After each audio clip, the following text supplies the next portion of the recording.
Hi dear students, welcome back to Intelligence Career Institute. This is doctor Haider sir. जैसा कि बच्चों, NEET का paper कैसा आएगा बायोलॉजी का, हम लोग आज उस पर डिस्कशन करते हैं, है ना। 7 मई को पेपर है, सभी की तैयारियां ऑलमोस्ट हो चुकी होंगी, रिवीजन हो रहे होंगे, मल्टीपल टाइम्स रिवाइज करिए आप। अब क्वेश्चंस प्रैक्टिस करने की ज़रूरत नहीं है, बार बार एनसीईआरटी की लाइन को आप क्या करिए, कवर करिए, है ना।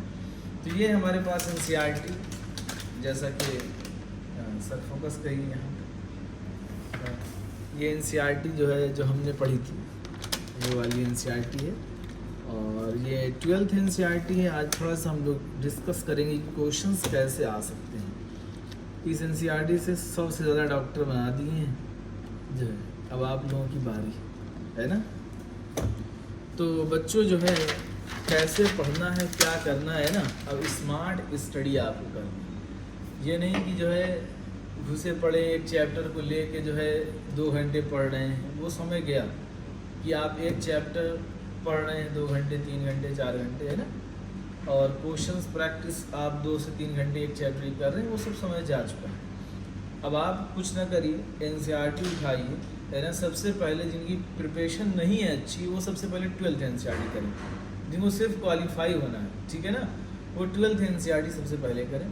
और 12th एनसीईआरटी क्योंकि आसान होती है, ठीक है ना, तो 12th एनसीईआरटी आसानी से कवर भी हो सकती है, कम समय में हो सकती है। तो सबसे पहले वो 12th एनसीईआरटी करें, उसके बाद 11th एनसीईआरटी मूव करें। लेकिन जिसको सिलेक्शन लेना है, बहुत सारे, क्योंकि 12 से 15 लाख जनता तो सिर्फ क्वालिफाई होने आ रही है ना। सिलेक्शन तो सिर्फ और सिर्फ 1 लाख लोगों में होता है।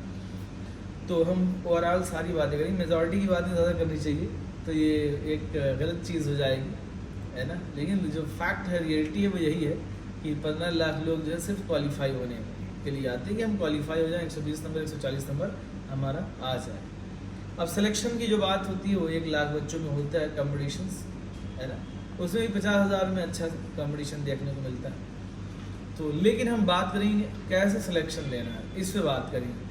तो अब आपके पास समय कम है ना। आप कुछ भी नहीं, सिर्फ और सिर्फ एनसीईआरटी उठाना है और एक तरफ से जैसे आपने पूरे साल प्रैक्टिस की थी क्वेश्चंस की, सब जो है, अब कोई क्वेश्चन प्रैक्टिस नहीं, सिर्फ लाइन को रीड करना है, बार बार लाइन को रीड करना है। और कैसे करना है, सबसे पहले एक बार जो है आप सिर्फ डायग्राम देख डालिए, ठीक है ना। जितने एनसीईआरटी में डायग्राम है, सारे डायग्राम कवर कर लीजिए, ठीक है ना। दूसरा, जितने टेबल बने हुए हैं, सारे टेबल कवर कर लीजिए, ठीक है ना। दो हो गया। तीसरा, जितनी डिसीज दी हुई हैं, सारी डिसीज कवर कर लीजिए एक बार, ठीक है ना।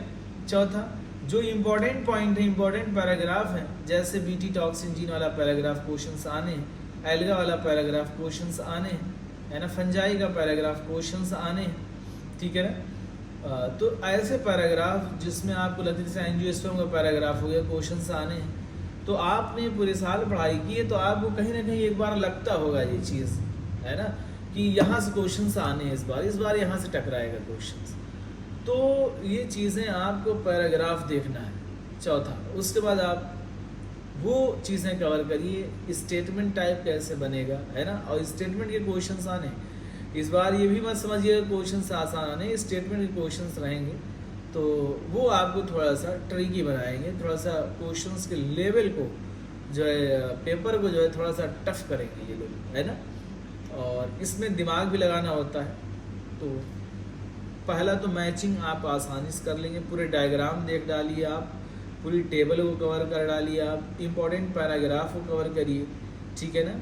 और वो पैराग्राफ बिल्कुल भी ना कवर करिए जिससे आपको लगता है क्वेश्चंस नहीं आने हैं। अब ये आपको कैसे पता चलेगा, अगर आपने मेहनत की है तो बिल्कुल आपको आइडिया होगा कि कहाँ से क्वेश्चन बन सकता है। जैसे पहला पैराग्राफ एनसीईआरटी का ये जो है, रिप्रोडक्शन इन ऑर्गेनिज्म, यहाँ से कोई क्वेश्चन नहीं आएगा, इसको मैं कट कर देता हूँ, कोई क्वेश्चन नहीं यहाँ से आएगा, ठीक है ना।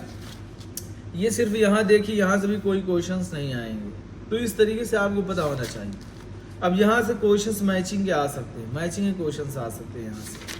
यहाँ से देखो क्वेश्चंस आने की संभावना इस पैराग्राफ से ज़्यादा है। इस पैराग्राफ से नील वाटर हाइसिंथ को छोड़ दो तो कुछ नहीं, इस पैराग्राफ से क्वेश्चंस आने की संभावना है। तो इस पैराग्राफ से कोई क्वेश्चन नहीं, इस पैराग्राफ से आएगा क्वेश्चन, है ना। इस पैराग्राफ में डायग्राम देखिएगा, यहाँ से भी कोई क्वेश्चन नहीं आएगा, है ना। यहाँ से कोई क्वेश्चन नहीं आएगा, एक क्वेश्चन यहाँ बनता है बस वो मैमल्स वाला कि कौन सा मैमल ऐसा है जो क्या देता है, अंडे देता है, ठीक है ना। बाकी इस तरीके से आप जो है ये देखिए कोई क्वेश्चन नहीं आएगा, इस पैराग्राफ से कोई क्वेश्चन नहीं आएगा, इस पैराग्राफ से कोई क्वेश्चन नहीं आएगा, यहाँ से कोई क्वेश्चन नहीं आएगा, ये इतने पॉइंट इंपॉर्टेंट है। तो ये सब चीज़ें आपको पता होनी चाहिए कि अब मैं पूरे तो चैप्टर का नहीं बता सकता, लेकिन इतना आइडिया आपको हो जाना चाहिए था, अभी तक तैयारी आपने किया है, इतना आइडिया आपको हो जाना चाहिए कि कहाँ से क्वेश्चन आएंगे। और अगर आपने ये सारी चीज़ें कर ली, देखिए स्मार्ट स्टडी करना बहुत ज़रूरी है। तो आप मैं 100% बता रहा हूँ, 1 से 2 क्वेश्चन गलत होंगे, नहीं तो पूरे सही हो जाएंगे आप, ठीक है ना। तो कैसे कवर करना है, 1 बाय यूनिट वाइज कवर करना है। सबसे पहले 12th में अगर आप जा रहे हैं तो आप microbes biotech first, biotech second करिए, फिर उसके बाद इकोलॉजी करिए। आपको ये कम से कम 18 क्वेश्चंस देंगे। इसके बाद आप जो है रिप्रोडक्शन का टॉपिक कवर कर लीजिए, शुरुआत के 1 यूनिट 4 चैप्टर की, है ना। इसके बाद जो है आप health, human health and disease cover करिए, स्टडीज़ कवर कर लीजिए, इवोल्यूशन कवर करिए, फिर जेनेटिक्स 1 जेनेटिक्स 2, इस पर टाइम ज़्यादा दीजिए, है ना।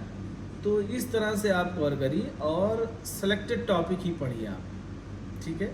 और जिनकी तैयारी नहीं है, जिनकी तैयारी बहुत अच्छी है, उनको तो सब कुछ देखना है, ठीक है ना। लेकिन स्मार्ट स्टडी कि इस पैराग्राफ से क्वेश्चंस नहीं आने, इस पैराग्राफ से क्वेश्चंस आने हैं, जो है ये सब चीज़ें बहुत बढ़िया से। जैसे अगर प्लांट फिजियो में आप जाएँ तो प्लांट फिजियो में सिम्प्लास्ट, एपोप्लास्ट आप देख के जाइए, मिनरल न्यूट्रिशन से पूरे मिनरल्स के फंक्शंस देखिए, नाइट्रोजन साइकिल देखिए और नोडल फॉर्मेशन देख लीजिए। इसके बाद वाला जो आता है हमारा फोटोसिंथेसिस, उसमें जेड स्कीम और C3C4 साइकिल देखिए। रिस्पायरेशन में ग्लाइकोलिसिस, क्रेब्स साइकिल, ETS पढ़ना है। उसके बाद वाले में हार्मोन सिर्फ पढ़ना है, हार्मोन देखिएगा अच्छे से। तो ये सब इम्पोर्टेंट टॉपिक हैं जो हमें कवर करने हैं, है ना। तो स्मार्ट स्टडी आप अगर नहीं करेंगे तो फिर बहुत मुश्किल है। तो कम समय है तो चीज़ों को जितनी बार आप देख सकते हैं, पूरे साल आपने जितना पढ़ा उसका रिवीजन आप कितना अच्छा कर ले रहे हैं, यही सिलेक्शन आपको बताएगा। तो मल्टीपल टाइम्स जो है चीज़ों को बस देखते रहिए, निगाहें बस पलटते रहिए, जो है ना। एक ये है स्केरियासिस है, जैसे हिस्टोरिट का, यहाँ से मैचिंग क्वेश्चंस बनेंगे। तो ये अगर आप ना भी पढ़े, थोड़ा बहुत पढ़ा है आपने, अगर इस बार ना भी पढ़े ना, तब भी आप मैच कर ले जाएंगे। तो मैचिंग क्वेश्चन और बार बार पलटेंगे जब आप फिजिकल बैरियर, ये फिजियोलॉजिकल बैरियर, सेलुलर बैरियर, ये साइटोकाइन बैरियर, ये होता है ऑटो इम्यूनिटी, है ना, प्राइमरी रिस्पांस, सेकेंडरी रिस्पांस से होता है ह्यूमरल रिस्पांस। तो बहुत फास्ट तरीके से जो है आप करिए। हालांकि इस वक्त बच्चे बहुत हताश रहते हैं, कोई करा दे हमारा, हम कर नहीं पा रहे हैं, जो है। तो बहुत सारे यूट्यूब पे लाइव क्लासेस चल रही होंगी, पूरी एनसीईआरटी कवर कर रहे होंगे, तो वहाँ से भी आप कर सकते हैं कि 8 घंटे में हम पूरा कवर करा देंगे, है ना। तो इस तरह से आप कवर करते जाइए चीज़ों को, जो क्योंकि बहुत ज़रूरी है रिवीजन। और बार बार देखेंगे आप, क्वेश्चन प्रैक्टिस इस वक्त नहीं करनी है, बायो में तो बिल्कुल नहीं करनी है। जो पूरे साल आपने किया आप छोड़ दीजिए, आप सिर्फ एनसीईआरटी की लाइन पढ़िए, क्योंकि क्वेश्चन लाइन से ही बनने हैं, है ना। तो सभी को जो है बहुत बहुत बधाई हो, अच्छे से मेहनत करिए, है ना, और अपना बेस्ट दीजिए आप लोग, जो है ना। ऑल द बेस्ट सभी को, कि जो आपने मेहनत की पूरे साल और जो हार्ड वर्क किया, जो पूरे 12 सालों की मेहनत आपकी है, पूरे क्लास 1, 2, 3, 4 आप इसी के लिए तैयारी कर रहे थे कि एक दिन हम नीट के एग्ज़ाम में बैठेंगे, वो वक्त आ चुका है। तो सभी को जो है हमारी दुआएं हैं आप लोगों के साथ कि आप अच्छा करें, है ना। पूरे साल जो है आपने मेहनत की है और ये वक्त आ गया है 7 मई, बस काफ़ी।